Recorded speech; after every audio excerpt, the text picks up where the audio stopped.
Olá, concurseiro, tudo bem com você? Bom, se você chegou aqui de paraquedas, eu vou me apresentar. Eu sou Carol Souza, sou concursada, professora de língua portuguesa há 10 anos e especialista em concurso público.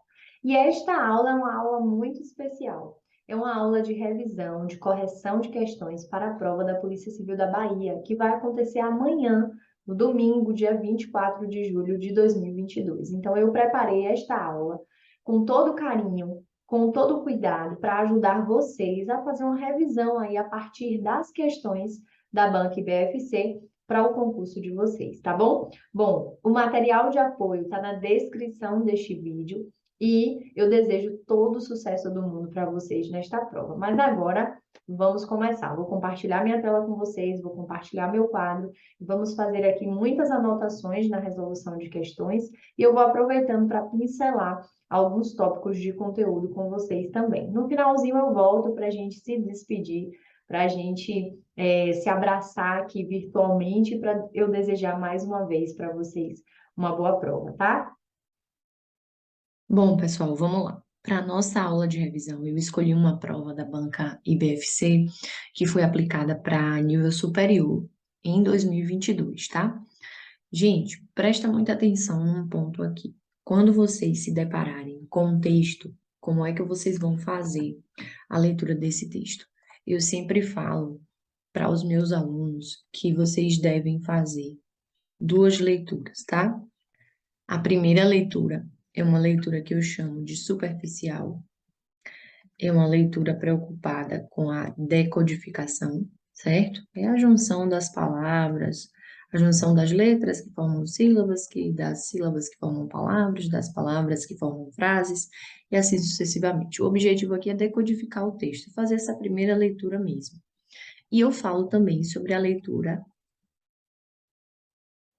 mapeada. Essa leitura aqui, a segunda, é extremamente importante, muito importante. Por quê? Porque é essa leitura mapeada que vai mostrar para vocês as informações detalhadas a respeito do texto.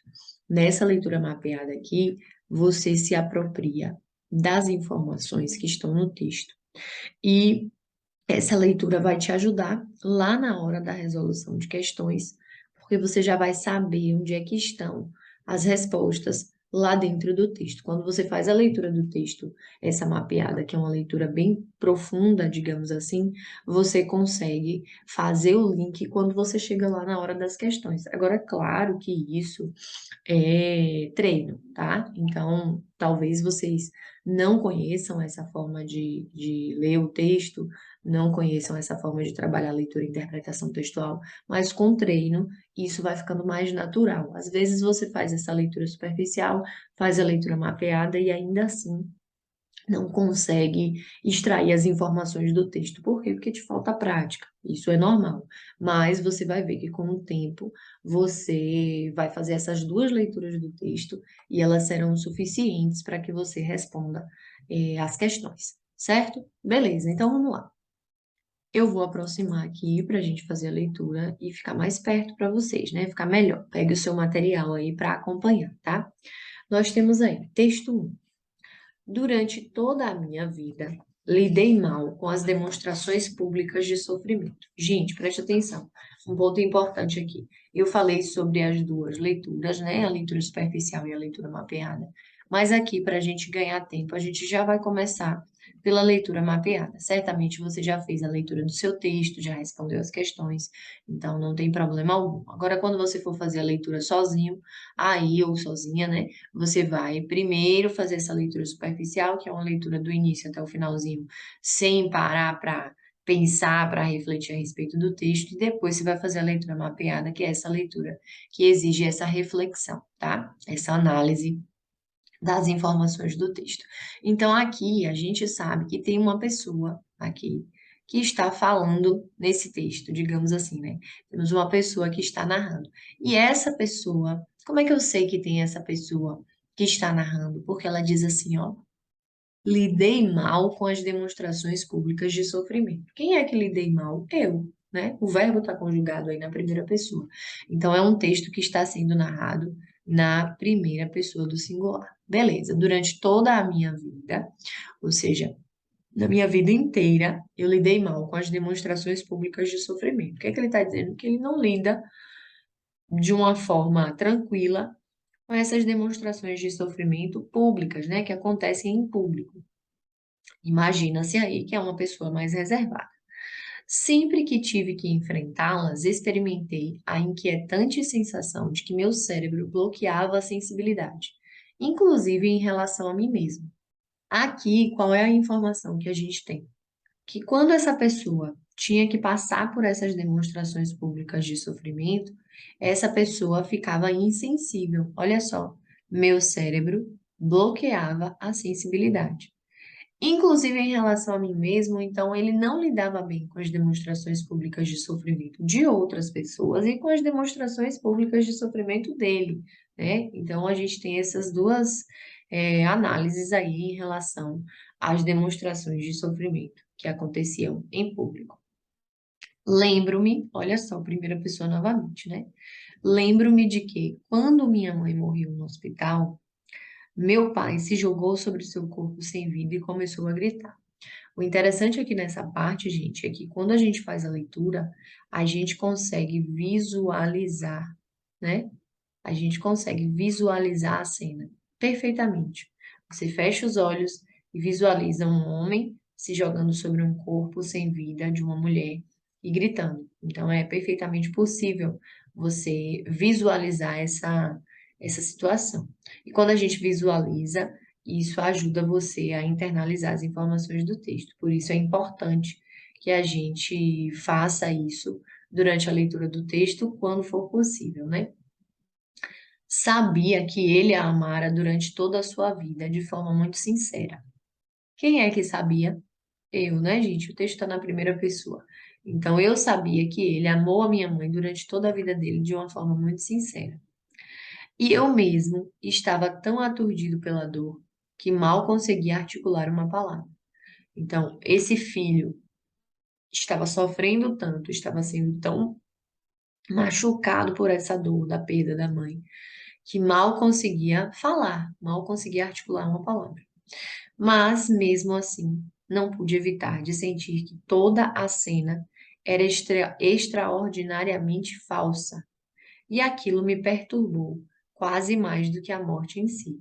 Olha que interessante, né? O texto fala que esse filho sabia do amor do pai pela mãe, só que diante daquela situação, diante daquela demonstração pública de sofrimento, para ele aquela cena era extraordinariamente falsa, era muito falsa, não tinha verdade alguma. E ele diz que essa situação de falsidade perturbou quase mais do que a morte em si. Então, incomodou tanto que quase chegou a incomodar quanto a morte. Logo parei de sentir. O quarto me pareceu maior e vazio. E na metade desse espaço, pensei que todos nós tínhamos ficado rígidos como estátuas. Então, ele estava onde? Ele estava no quarto, certamente, ou no quarto de hospital, né? Ou no quarto da mãe. Beleza. E aí, o que é que ele diz? Ele diz, nesse momento, ficou parecendo que estava todo mundo, assim, paralisado, né? Como estátuas. A única coisa que eu era capaz de me repetir sem parar era: boa atuação, papai. Que boa atuação, papai. Então, para ele, a cena era o quê? Falsa e o pai estava atuando, né? Beleza. Quando vi aquela mulher gritando na praça, tive uma sensação parecida. Olha só, aqui o texto sai de uma situação e vem para outra situação. Percebam. O cabelo desgrenhado, as duas garotas quase adolescentes, os claros sinais de embriaguez. Havia algo tão obsceno nela que nem sequer fiquei escandalizado com minha ausência de compaixão. O que é que acontece aqui? O narrador, ele diz que viu uma situação na qual uma mulher estava gritando na praça. E ele se sentiu da mesma forma. Ele teve uma sensação parecida com a sensação que ele teve no dia que ele viu o pai atuando e protagonizando uma cena extraordinariamente falsa no dia da morte da mãe. E aí ele descreve essa situação, né? Essa mulher, o cabelo da mulher estava desgrenhado, havia duas garotas quase adolescentes com essa mulher, sinais de embriaguez. E ele diz que não ficou escandalizado com a ausência dele de compaixão diante dessa situação. Eu a olhava da janela do meu escritório como se a distância que nos separasse fosse cósmica, lembrando que esse A faz referência à mulher, né? Então eu olhava a mulher da janela do meu escritório, como se a distância que nos separasse fosse absurda. Ela gritava. Quem era que gritava? A tal mulher. Então ela gritava a mulher. E seus gritos não faziam sentido. Insultava alternadamente o prefeito e Camilo Ortiz, que deveria estar escutando tudo de sua cela. Eu me sentei e continuei trabalhando. Visualizam? Vocês conseguem visualizar a cena? Da janela, ele vê uma mulher que está gritando, que está acompanhada com duas adolescentes, que possui sinais de embriaguez, e ele vai, senta e continua trabalhando. A mulher se calou. Houve um silêncio inesperado e então começou a gritar de novo, mas de forma muito diferente. Foram as crianças, foram as crianças. Então vejam que no primeiro parágrafo nós temos uma situação, um acontecimento. No segundo parágrafo nós temos um outro acontecimento. A questão número 1 diz assim: o primeiro parágrafo apresenta uma digressão, por meio da qual o narrador apresenta um registro de sua memória. Então, lá no primeiro parágrafo foi a apresentação de um registro da memória do narrador. Segundo o texto, a mudança brusca de comportamento, registrada em logo parei de sentir, deveu-se a. Onde é que a gente tem aí logo parei de sentir? Aqui. Logo, olha só. Logo parei de sentir. Por que que ele logo parou de sentir? Porque antes teve uma demonstração exagerada do pai, né? Vamos observar as alternativas. Deveu-se à dificuldade inata de demonstrar sua tristeza publicamente. Ele até tinha essa dificuldade, né, de lidar com as demonstrações públicas de sofrimento, mas não é isso que leva o narrador a parar de sentir, entendem? Então, na hora de vocês fazerem a análise das alternativas, façam sempre um link com o que o enunciado está pedindo. Olha só, o texto diz assim: a mudança brusca de comportamento deveu-se a quê? Por que que ele mudou rapidamente, bruscamente de comportamento? Isso é percebido aqui nesse trechinho do texto. Ele mudou bruscamente de comportamento porque ele percebeu o quê? Deveu-se à percepção pessoal de que a postura do pai era falsa. Então, olha só, aqui no primeiro parágrafo ainda, a gente tem: não pude evitar de sentir que toda a cena era extraordinariamente falsa, e aquilo me perturbou quase mais do que a morte em si. Logo, parei de sentir e ficou parecendo que todos nós tínhamos ficado rígidos como estátuas. Beleza, então a gente identifica que de fato há essa informação de que ele parou de sentir, houve essa mudança brusca de comportamento, porque ele percebeu que a postura do pai era falsa. Deveu-se à revolta pela perda da mãe de forma tão precoce. Falso. A gente não tem essa revolta pela perda da mãe de forma tão precoce no texto, né? Ele não menciona, o narrador não menciona essa revolta. Deveu-se, letra D, ao fato de o pai ter sempre tratado a mulher com falsidade. A gente não tem essa informação no texto. Pelo contrário, o texto diz que o narrador sabe, né? O narrador percebe que esse pai sempre amou a mãe durante toda a vida. Olha a informação aqui, ó. Sabia que ele a amara durante toda a sua vida de forma muito sincera. Então, eu não posso dizer que o pai sempre tratou a mulher com falsidade. Letra E, ao avanço de sua indiferença em relação à dor do outro. Falso. A indiferença em relação à dor do outro está no segundo parágrafo. E aqui a gente está no primeiro parágrafo. Então, não posso confundir uma coisa com a outra. Então, essa alternativa E não tem relação nenhuma com a resposta. Bem como a alternativa A, tá? Que eu não risquei, mas ela não tem relação nenhuma, porque ela não tem nada a ver com essa justificativa do porquê que ele parou de ser tido, por que que houve essa mudança brusca de comportamento, certo? Aí a gente vai para a questão 2, que diz assim: o sentido de um texto é construído também pelas relações que são estabelecidas entre suas partes. Dessa forma, pode-se afirmar que a situação apresentada no segundo parágrafo estabelece com a do primeiro uma relação de que, gente, no primeiro parágrafo ele apresenta para a gente uma situação do passado, né, uma memória, e no segundo, olha só como ele começa. Quando vi aquela mulher gritando na praça, tive uma sensação parecida. Então, ele compara o que ele sentiu quando viu a mulher gritando na praça com o que ele sentiu quando ele viu o pai fazendo aquela cena extraordinariamente falsa. Então, de fato, nós temos aí uma relação de comparação que é estabelecida entre o primeiro parágrafo e entre o segundo parágrafo. Não há contraste, não há anulação, não há sobreposição, tampouco indagação. De fato, nós temos uma comparação aí dentro do texto entre os parágrafos 1 e 2. Na questão número 3, nós temos o seguinte: lidei mal com as demonstrações públicas de sofrimento. O vocábulo destacado, além de provocar dúvidas em relação à grafia, por que dúvidas? Porque a gente tem mal com ele e a gente tem mal com o, né? Também pode gerar confusão quanto à sua classificação morfológica, verdadeiro. Mal com ele vai ser um advérbio, mal com o vai ser um adjetivo. Para evitar o erro, é preciso considerar que ele pertence a uma classe de palavras que, nesse caso aqui, como é mal com ele, eu preciso considerar que ele pertence a qual classe gramatical? A classe dos advérbios, certo? Beleza. E aqui a gente tem um verbo. Então, o advérbio, gente, aproveitando para fazer uma revisão, o advérbio é uma classe gramatical invariável, certo?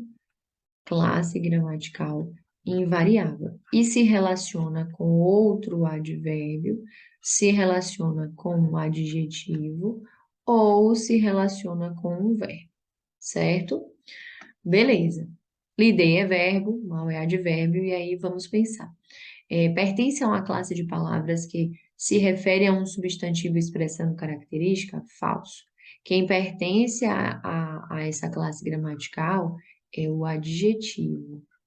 O adjetivo é que se refere a um substantivo expressando característica. Mas esse mal que está aí não é adjetivo. B. Concorda em número e grau com o verbo a que se refere.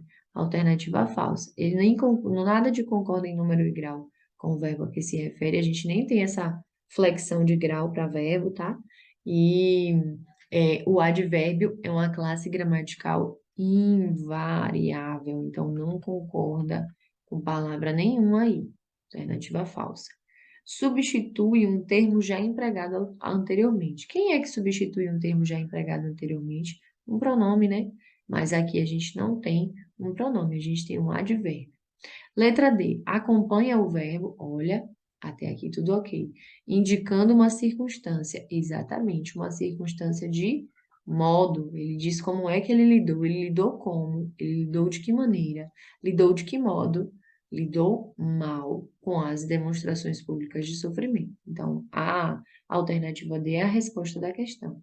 E a letra E estabelece noção de tempo, situando a ação verbal. Falso.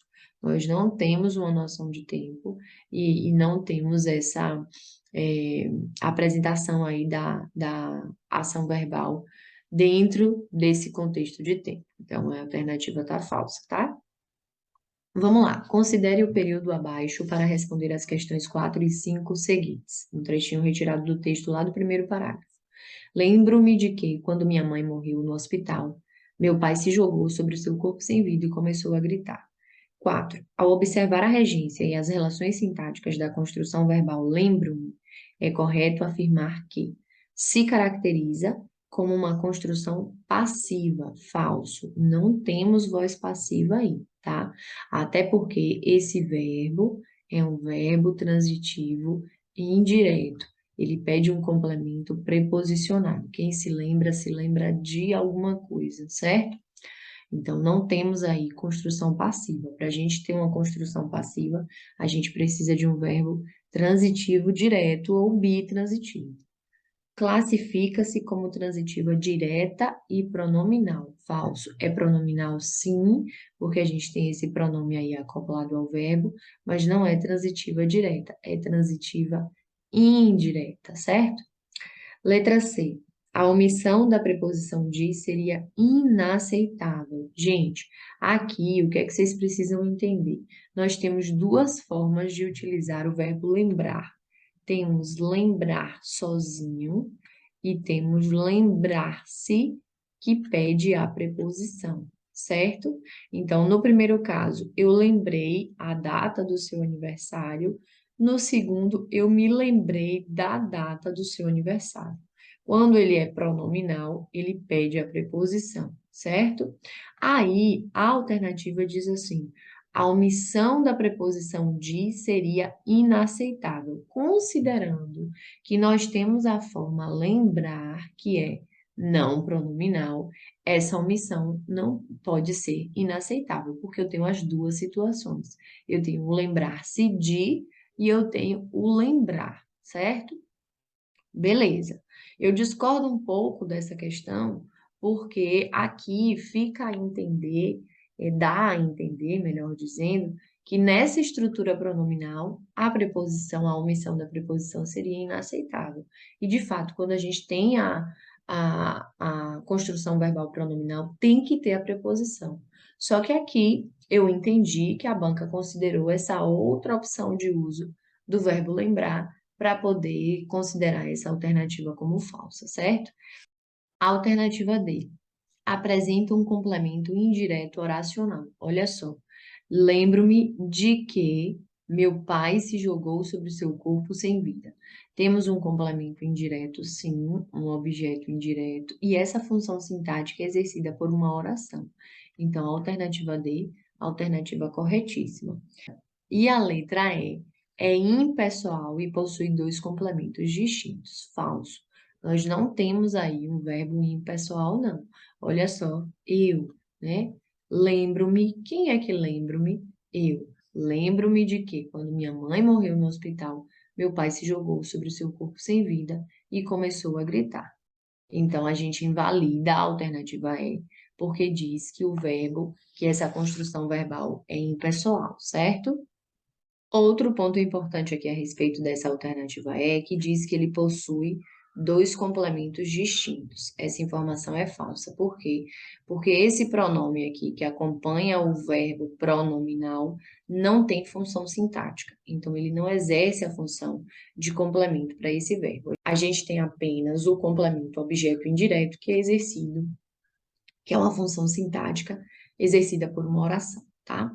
Aí a gente vai para 5. A ocorrência das duas vírgulas na passagem acima deve ser justificada por isolar. Por que que a gente utilizou essa vírgula aqui?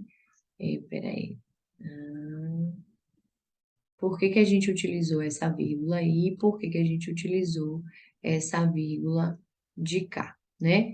Gente, as vírgulas aí foram utilizadas para isolar essa oração. Lembro-me, para isolar, para identificar que ela está deslocada, tá?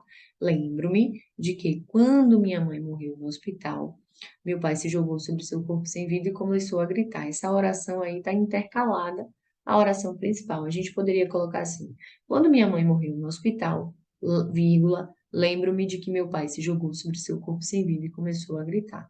Ou ainda, lembro-me de que meu pai se jogou sobre seu corpo sem vida e começou a gritar, vírgula, quando minha mãe morreu no hospital. Então, as vírgulas foram utilizadas aí para isolar uma oração subordinada adverbial, para sinalizar para a gente que tem uma oração subordinada adverbial aí que está deslocada, que está fora do seu local de origem, certo? Aí a gente vai para a questão 6. No contexto em que se encontram, considere o emprego dos pronomes destacados em meu pai se jogou sobre seu corpo sem vida e começou a gritar. É correto afirmar que possuem como referente, respectivamente. O que é que a questão quer saber? Esse se aqui se refere a quem, que pessoa, e esse seu se refere a quem também, né? No primeiro caso, meu pai se jogou. O se faz referência a ele mesmo, se refere ao próprio pai. Então, eu elimino a letra B, elimino a letra D. Depois, meu pai se jogou sobre seu corpo sem vida. De quem era esse corpo sem vida? Da mãe. Então, no segundo caso, o pronome possessivo faz referência à mãe. Onde é que eu tenho aí pai e mãe? Na alternativa é: o pai é o se e a mãe o seu. Então, é a única opção que a gente tem. Pai e leitor não tem nada a ver. Pai e pai também não tem nada a ver. Então, na questão 6, a resposta é letra E, certo? Na questão 7, na passagem, e eu mesmo estava tão aturdido pela dor que mal conseguia articular uma palavra, percebe-se que, em relação ao anterior, o trecho em destaque expressa um valor semântico de. Gente, olha só, quando a gente utiliza essa estrutura tão que eu mesmo estava tão aturdido pela dor que mal conseguia articular uma palavra, tão ou tanto que é uma estrutura consecutiva, certo? Que traz para a gente um valor semântico de consequência. Então, é a única opção que nós temos aí.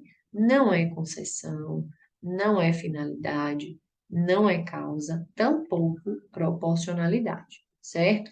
É a ideia de consecutivo. Então, se aparecer na sua prova amanhã a estrutura tão que ou tanto que, saiba que ela traz esse valor semântico de consequência para o texto, ok? Aí a gente vai para a questão de número 8. Ao empregar o pronome demonstrativo em quando vi aquela mulher gritando na praça, o pronome demonstrativo é o aquela, né? Então, o pronome demonstrativo é o aquela. O narrador revela pra gente o quê? A retomada de uma personagem já citada? Nada disso. Lá no segundo parágrafo, ele traz uma informação nova, né? Uma situação nova. Então, essa personagem não apareceu ainda. Referência à proximidade temporal entre eles? Nada a ver. A gente até usa os demonstrativos com essa ideia de valor temporal, mas não é o caso aqui. Letra C, tratamento cerimonioso concedido à mulher. Informação falsa, nada de tratamento cerimonioso concedido à mulher. Nada a ver com o uso do demonstrativo aí. Distanciamento físico entre ele e a mulher. Quando fala aquela mulher, ele estava em um lugar e a mulher estava distante dele. Então, o pronome demonstrativo é utilizado, essa é uma das possibilidades de uso do pronome demonstrativo para fazer referência a essa questão de espaço físico, certo? Que é o que acontece nesse caso aí. Temos um distanciamento físico entre ele, entre o narrador e a mulher. Proximidade afetiva da referida mulher, essa daqui é aquela alternativa que extrapola, aquela alternativa que vai além, que não tem nada a ver com as informações do texto, tá? Então, informação falsa. No segundo período, questão 9, no segundo período do segundo parágrafo, o narrador apresenta ao leitor uma imagem visual da mulher por meio de uma sequência. Olha só, o que é que eu preciso fazer aqui? Identificar qual é o segundo período do segundo parágrafo. O segundo parágrafo você já sabe qual é. O segundo período é, eu considero o período, gente, a partir da oração. Se tem uma oração só, é um período simples. Se tem duas ou mais orações, é um período composto. Mas eu preciso identificar no segundo parágrafo onde é que a gente tem esse segundo período. O primeiro período do parágrafo é esse aqui. Quando vi aquela mulher gritando na praça, tive uma sensação parecida. Ponto. O segundo período é o cabelo desgrenhado, as duas garotas quase adolescentes, os claros sinais de embriaguez. Havia algo tão obsceno nela que nem sequer fiquei escandalizado com minha ausência de compaixão. Então, nesse trechinho aí, o que é que a gente consegue identificar nesse segundo período? Que o narrador apresenta ao leitor essa imagem visual da mulher a partir da descrição. Lembra que eu falei aqui que a gente poderia visualizar esse acontecimento a partir do que o narrador apresenta para a gente? Então, é justamente o que acontece aqui. Temos uma descrição, temos uma sequência descritiva e subjetiva. Descritiva porque há uma descrição, há uma caracterização, e subjetiva porque faz referência ao que ele sente ali naquele momento, né? As percepções do sujeito, do indivíduo. Então, a alternativa B é o gabarito da nossa questão 9. Questão 10. Ao afirmar que nem sequer fiquei escandalizado com minha ausência de compaixão, o narrador permite ao leitor inferir que está sendo apresentada uma situação que tradicionalmente despertaria nele algum sentimento. Apatia seria esse sentimento? Não. Revolta seria esse tipo de sentimento? Não. Desprezo seria esse tipo de sentimento, de sensação? Não. Pânico? Tampouco. O que é que despertaria nele essa situação? Sensibilização, gente. Essa situação normalmente iria sensibilizar o narrador, mas não foi o que aconteceu, porque ele já estava escaldado com aquela demonstração do pai exagerada e, para ele, falsa. Então, aí falta sensibilização para ele. Se ele tivesse numa situação regular, certamente essa situação despertaria nele essa sensibilização, ok? Questão 11. Deve-se considerar o valor semântico de um conectivo no contexto em que está sendo empregado. Eu sempre digo aos alunos, gente, vocês precisam considerar o conectivo dentro da situação, dentro do contexto, tá? Beleza, desse modo, em ela gritava e seus gritos não faziam sentido, a conjunção destacada introduz valor semântico de, olha só, ela gritava, mas seus gritos não faziam sentido. O que é que eu quero expressar com esse i? Uma adversidade, uma contrariedade, uma oposição. Então, temos aí esse valor semântico adversativo do e, da conjunção e. Não é conclusivo, não é explicativo, não é alternativo, tampouco interrogativo. Só temos aí uma ideia, um valor semântico de adversidade de fato. Questão 12. Eu a olhava da janela do meu escritório, como se a distância que nos separasse fosse cósmica. Percebe-se uma alteração de atitude do enunciador em relação aos verbos. Tal alteração refere-se principalmente à mudança. Olha só, o que é que nós temos aí? Eu a olhava da janela do meu escritório, como se a distância que nos separasse fosse cósmica, certo? Olha só, o que é que a gente tem aí? O olhava, gente, está no pretérito. Olhava está no pretérito imperfeito do indicativo. Olhava indica uma ação habitual no passado, indica uma ação frequente, indica uma ação que tem uma certa durabilidade, é o que acontece aí. Eu a olhava, ele demorou olhando essa mulher, né? Então houve uma duração dessa ação. E aí, o que é que acontece? Quando a gente analisa é, a forma verbal separasse e a forma verbal fosse, a gente percebe que houve uma mudança no modo verbal, certo?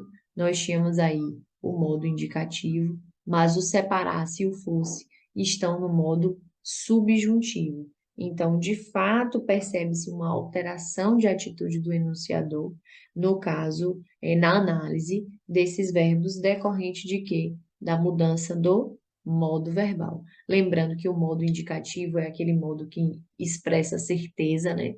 E o modo subjuntivo traz a ideia de hipótese, de possibilidade, certo? Então, essa alteração é decorrente dessa mudança do modo verbal aí desse trecho do texto. Vamos lá para a segunda parte da prova. Olha só. Texto 2. Como é o gigantesco túnel magnético que envolve o sistema solar, segundo pesquisadores? Esse texto aqui, gente, já é um texto mais específico, né? É um texto que trata de um tema mais específico. E aí, alguns trechos vocês vão perceber que a gente vai fazer a leitura seguindo, né? A gente não vai parar para discutir aí todo esse texto, não. Beleza. Galáxias possuem campo magnético. Descoberta pode ajudar a entender como essas regiões do espaço funcionam. BBC News, Brasil. Nosso sistema solar está envolto em um gigantesco túnel magnético que liga duas vastas regiões de nossa galáxia que pareciam estar conectadas. Qual é a informação que a gente tem aqui? Que nosso sistema solar está envolto em um túnel magnético e esse túnel magnético faz o quê? Liga duas regiões da galáxia que pareciam estar totalmente desconectadas. Beleza. Essa é a conclusão de um estudo recente na área dos campos magnéticos do cosmos, uma característica do nosso universo sobre a qual ainda existem muitas perguntas sem resposta. Que conclusão é essa? Olha só, a informação de que existe esse túnel magnético envolvendo o sistema solar, e esse túnel magnético faz a conexão entre duas regiões, de nossa galáxia, que pareciam estar desconectadas. Essa descoberta de uma equipe da Universidade de Toronto, Canadá, pode ser útil para entender melhor como os campos magnéticos do universo funcionam e como eles afetam o comportamento e a evolução das galáxias. Qual descoberta? Essa descoberta aqui, de que existe esse túnel magnético envolvendo o sistema solar, certo? Beleza. Este modelo tem implicações para o desenvolvimento de um modelo holístico de campos magnéticos em galáxias, escrevem os autores do estudo. Temos aqui um trecho entre aspas para fazer referência à fala de alguém, para citar alguém, né? O que foi descoberto e como isso pode ajudar a melhorar nossa compreensão do universo? Campos conectados. A investigação foi focada em duas estruturas gigantescas da nossa Via Láctea, conhecidas como o Esporão Polar Norte, NPS na sigla em inglês, e região do ventilador, FAN. O Esporão Polar Norte é uma enorme faixa de gás quente que emite raio-x e ondas de rádio. Olha só, Esporão Polar Norte aqui, uma enorme faixa de gás quente que emite raio-x e ondas de rádio. Por sua vez, a outra, a região do ventilador, é uma área altamente polarizada, cujo campo elétrico se abre no formato de um ventilador. Beleza. Ambas as regiões, ou seja, o esporão polar norte e a região do ventilador, são visíveis através de radiotelescópios e da Terra estão localizadas em lados opostos do espaço. Beleza. Até agora, essas duas estruturas, quais a região do ventilador e o esporão polar norte, foram estudadas individualmente, mas o trabalho da Universidade de Toronto mostra pela primeira vez que elas estão conectadas por um túnel, dentro do qual nosso sistema solar está localizado. Olha só a informação lá no iniciozinho do texto. Nosso sistema solar está envolto em um gigantesco túnel magnético. Beleza, olha a conexão. Os campos magnéticos não existem isoladamente. Temos mais um trecho entre aspas aqui. Diz Jennifer West, pesquisadora em magnetismo de galáxias no Instituto do Lab de Astronomia e Física da Universidade de Toronto e principal autora do estudo. Beleza. Essas aspas foram utilizadas para fazer referência a uma citação, né? Um trecho que não é do autor desse texto. Todos eles precisam se conectar uns aos outros, portanto, o próximo passo é entender melhor como esse campo magnético local se conecta tanto ao campo magnético galáctico de maior escala, quanto aos campos magnéticos de menor escala do nosso Sol e da Terra. Novamente, temos um trecho aí que representa a fala de alguém e não foi colocado aí o texto de maneira, não foi colocado o texto na íntegra, né? Foi retirada uma parte do texto. Beleza. Fizemos a leitura do texto 2 e aí a gente vai para a questão 13. A questão 13 diz assim: o texto 2 é predominantemente expositivo. É um texto que apresenta as informações, né? Expõe as informações. Quando a gente tem essa classificação de texto expositivo, a gente está falando de tipologia textual, certo? Tipologia textual.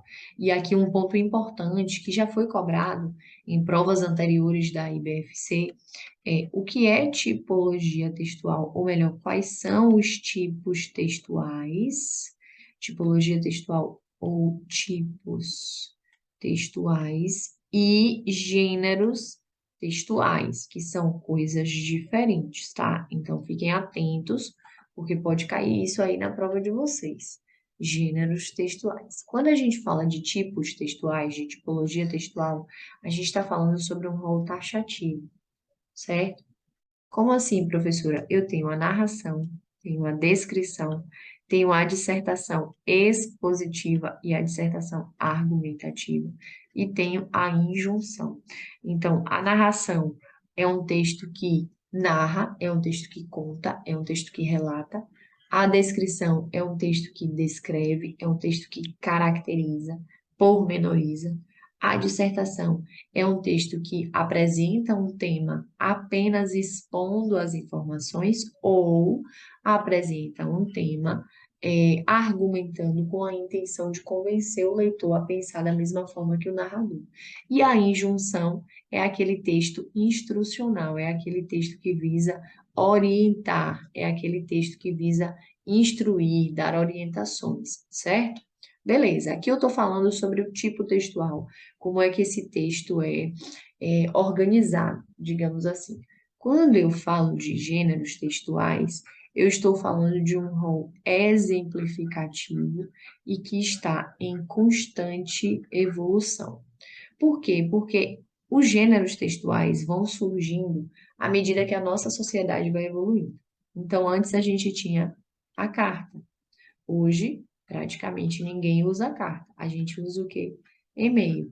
Na verdade, no lugar do e-mail, a gente usa a mensagem de WhatsApp, a mensagem lá no Instagram, o direct do Instagram, né? Então, os gêneros textuais constituem as espécies de texto que possuem determinadas características. E por possuírem essas características, eles são agrupados. Aqui são as cartas, aqui os e-mails, aqui os poemas, aqui as crônicas, aqui as músicas, aqui os bilhetes, aqui a mensagem de rede social e assim sucessivamente. Os gêneros textuais vão evoluindo à medida que a nossa sociedade evolui. Então, você precisa diferenciar um do outro. Quando a questão diz para a gente que o texto é predominantemente expositivo, está fazendo referência à tipologia desse texto, certo? Sobre ele é correto afirmar que não são empregados termos técnicos ou expressões científicas a fim de facilitar a compreensão da mensagem. Falso. Não são empregados termos técnicos ou expressões científicas? São, sim. Nós temos termos muito específicos ali utilizados nesse texto. Então, não posso marcar a alternativa A. A referência a institutos de pesquisas e a pesquisadores torna restrita e frágil a abordagem do assunto. Falso, gente. Essa alternativa é contraditória, né? Porque quando a gente utiliza essa referência a institutos de pesquisas, a pesquisadores, a gente não torna restrita e frágil a abordagem do assunto. Pelo contrário, a gente reforça a abordagem do assunto, né? A gente faz uma referência a essa abordagem do assunto. Então, não fica restrita, tampouco frágil. Essa informação está falsa. Letra C. O emprego do pronome possessivo de primeira pessoa, como em nosso sistema solar, não invalida o caráter objetivo do artigo. Alternativa verdadeira. Temos um pronome possessivo de primeira pessoa? Temos o nosso. E realmente esse uso do pronome possessivo não tira o caráter objetivo do artigo. Não é isso que vai tornar o texto como um texto subjetivo, não. Até porque esse nosso foi utilizado de maneira geral, né, para fazer referência a todas as pessoas. D. A presença de citações transcritas entre aspas ilustra exemplos de passagens injuntivas. Olha só que a gente falou sobre injunção no corpo do artigo. Não. Passagens injuntivas seriam passagens que digam faça, compre, leve. Geralmente utiliza os verbos no imperativo para trazer esse caráter instrucional, né? Ou esse caráter imperativo. Mas não é isso que acontece aí. As citações transcritas não tem nada de passagem injuntiva, e você já sabe o que é um texto injuntivo, porque aqui eu falei sobre os tipos textuais e te falei sobre a injunção, tá? Já é uma revisão aí de tipos textuais. Ao se apontar a conclusão do estudo no início do texto, os pesquisadores dão por encerrados os trabalhos na área de magnetismo. Falso. A gente tem a informação lá de que ainda existem muitas perguntas sem resposta. Então, essa alternativa é falsa, não posso marcar a alternativa E. Na questão 14, temos aí, olha só, considerando o contexto em que está inserida, a palavra destacada em este modelo tem implicações para o desenvolvimento de um modelo holístico de campos magnéticos em galáxias, tem como significado a ideia de. Gente, holístico é uma palavra que faz referência à totalidade das coisas. Então, aqui você precisaria conhecer a definição, porque holístico diz o seguinte, a definição de holístico diz assim, que considera o todo não somente como uma junção de suas partes, que busca entender os fenômenos por completo e inteiramente. Então, o próprio sentido da palavra já faz referência a essa ideia de totalidade. E no contexto em que está inserido, permanece esse valor semântico. Então, a resposta aí é totalidade, certo? E para a gente finalizar a correção, vamos lá para a questão de número 15, questão muito interessante. Pode ser que caia uma questão como essa na sua prova, que cobra pronomes relativos, então fique muito atento. É uma questão de sintaxe aqui muito importante. Beleza. Em todas as passagens abaixo são destacados exemplos de pronomes relativos, exceto em o que é um pronome relativo. É um pronome que retoma, que faz referência a um termo antecedente, certo? Beleza. Principais pronomes relativos, mas tem outros, o que e os seus substitutos, o qual, a qual, os quais e as quais. Mas a gente também tem o cujo, que é utilizado também como um pronome relativo, e a gente vai identificar ele aqui na questão, inclusive. Há duas vastas regiões de nossa galáxia que pareciam estar desconectadas. Duas vastas regiões de nossa galáxia, as quais pareciam estar desconectadas. Quando eu consigo fazer essa substituição do que pelo por um equivalente, a gente verifica, a gente confirma que esse que é de fato um pronome relativo. Então, quem é que pareciam estar desconectadas? As duas vastas regiões de nossa galáxia. Esse que retoma toda essa estrutura aqui, duas vastas regiões de nossa galáxia, certo? Então, essa alternativa é verdadeira, eu não posso marcar porque eu quero a falsa, eu quero a que é diferente. Uma característica do nosso universo sobre a qual ainda existem muitas perguntas. Aqui a gente já tem o a qual sendo utilizado como um pronome relativo, então eu nem tenho o que pensar. Ainda existem muitas perguntas sobre uma característica do nosso universo, tá? Então, tudo ok aí na letra B. Na letra C, o esporão polar norte é uma enorme faixa de gás quente que emite raios, enorme faixa de gás quente, a qual, se eu penso na faixa, né? Faixa de gás que emite raios.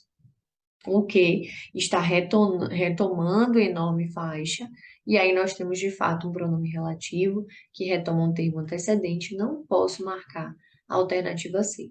Na letra D, a gente tem o cujo, que é um pronome relativo, por essência. A região do ventilador é uma área totalmente polarizada, cujo campo elétrico, o cujo é um pronome relativo, então não posso marcar a alternativa D. Um ponto importante sobre o cujo é, ele traz uma ideia de posse em relação ao termo antecedente, então o campo elétrico da região do ventilador, e ele também traz uma relação de concordância com o termo subsequente. Você não pode, inclusive, ter um artigo depois do cujo, tá? Não pode. Por quê? Porque o cujo já concorda com o termo que ele vem depois, com o termo que vem depois dele, melhor dizendo, tá? Então, não posso colocar artigo depois do cujo. Presta atenção, porque pode cair uma questão dessa na sua prova. E a letra E, mas o trabalho da Universidade de Toronto mostra, pela primeira vez, que elas estão conectadas. O que é que a gente tem aqui? Esse que é uma conjunção integrante.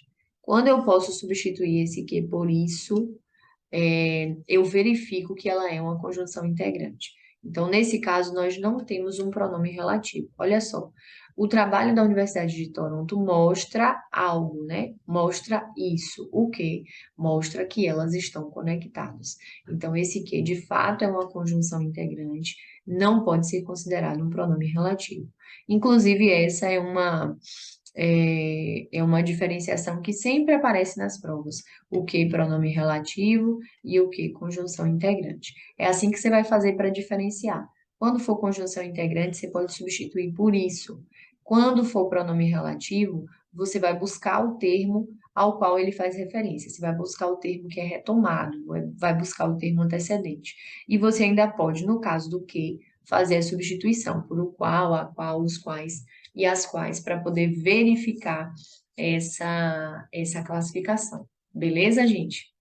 Bom, gente, agora que nós já finalizamos a correção das nossas questões de hoje, já fizemos uma revisãozinha para a prova de vocês, eu só tenho aqui que desejar sucesso. Sorte não, eu quero desejar sucesso, porque eu tenho certeza de que você se preparou, de que você estudou, de que você se dedicou para prestar esse concurso público e amanhã, no dia da sua prova, você só vai aplicar, você só vai lá colocar em prática tudo que você fez ao longo de todo esse período de preparação. Então, eu desejo a você todo o sucesso do mundo. Responda a sua prova com calma, com atenção, controle o tempo para você também não se perder, resolva as questões como eu te ensinei aqui, busque nas alternativas as partes que neguem a alternativa, né, que neguem as afirmativas, porque isso vai ajudar vocês a identificar qual o erro da questão e também vai fazer com que vocês tenham mais certeza e evitem ficar fazendo aquelas trocas de gabarito na hora de passar a resposta lá para a folha de resposta de vocês, tá bom? Um abraço carinhoso, um abraço bem apertado, de desejo aqui de boa prova, de sucesso. E amanhã, quando vocês finalizarem a prova, me procurem aqui no YouTube, lá no Instagram, para vocês me contarem como é que foi, para vocês me dizerem, professora, eu vi sua aula e aí me ajudou, e eu fiz uma questão lá e lembrei da aula da senhora, então me procurem para me contar como é que foi, tá bom? Um abraço, um beijo carinhoso e sucesso. Façam o que vocês se prepararam para fazer. Arrasem na prova, tá bom? Tchau, tchau, gente.